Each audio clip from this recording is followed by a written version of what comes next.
Bas nom et titre de Thèbes. La ville de Thèbes à l'Ancien Empire nous est peu connue. Elle était répertoriée à quelques endroits dans les textes égyptiens anciens comme l'une des villes qui constituait la 4e province de Haute-Égypte. On l'appelait Ouast et le resta jusqu'à l'Empire du Milieu. Il a été écrit en utilisant uniquement le symbole du sceptre. Le premier exemple connu d'écriture du nom complet de cette ville date du début de la Diye dynastie. Le mot Ouast fait référence au sceptre, un ancien symbole égyptien de pouvoir et de domination. Plus tard, le mot Ouast est devenu pour désigner l'ensemble de la 4e province, et pendant la période ramesside, une forme d'écriture différente pour le nom Ouast a émergé. Une déesse portant l'emblème de la ville au-dessus de sa tête et tenant un arc et des flèches à la main était l'incarnation du mot Ouast qui faisait également surface au Nouvel Empire. Ouast le vainqueur était le nom donné à cette manifestation. La ville triomphante est un autre nom de la ville. La ville d'Amon, la maîtresse de toutes les villes, c'est ainsi que les anciens Égyptiens désignaient Thèbes à l'époque ptolémaïque. Thèbes était également appelée la ville du Sud dès l'Empire du Milieu, afin de la distinguer de Memphis, située au nord de la vallée. La seule raison pour laquelle on l'appelait Nup ou la ville à l'époque était qu'elle était connue pour être la capitale du pays. La période tardive voit apparaître la personnification de la ville.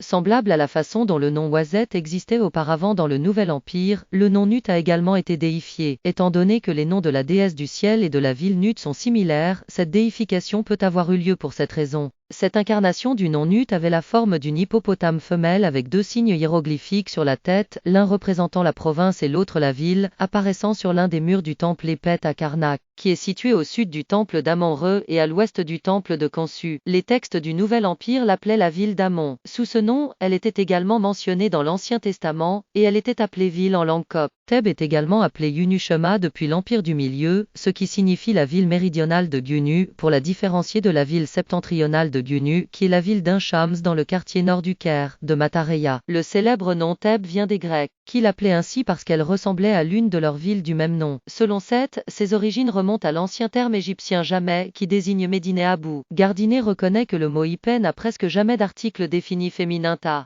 mais il relie néanmoins le mot Thèbes au mot Taïpet qui fait référence au saint sanctuaire. Il est possible que ce nom ait été utilisé à l'époque d'Homère, le Vigier ou le Ve siècle avant GC, lorsqu'il avait l'article défini féminin. Dans son ouvrage connu sous le nom de l'Iliade, il fut le premier à mentionner le nom de la ville de Thèbes. Thèbes a gagné le nom de 100 portes lorsqu'il l'a décrit comme Thèbes avec les riches maisons aux 100 portes. Cela était dû aux nombreux pylônes hauts et aux portes imposantes de la ville. Pour distinguer cette ville des autres lieux connus sous le nom de Zeus-Polis, c'est-à-dire la ville de Zeus, les Grecs la nommaient la grande ville du dieu Zeus, car ils liaient le dieu égyptien Amon au chef de leur dieu, Zeus, dont ils donnèrent le nom à Amon. Mais seule la rive orientale de Thèbes reçut ce nom. Les sections résidentielles de la rive ouest étaient appelées Memnonia. En plus de désigner Thèbes comme Zeus Polymania, ce qui signifie la grande ville de Zeus, les Romains appelaient également la plupart des capitales régionales, y compris Thèbes, métropole. À la suite des Romains, les Arabes conquirent l'Égypte et donnèrent à Thèbes le nom de Luchor, qui se traduit par la ville des palais, après avoir été stupéfaits par la taille de ses structures.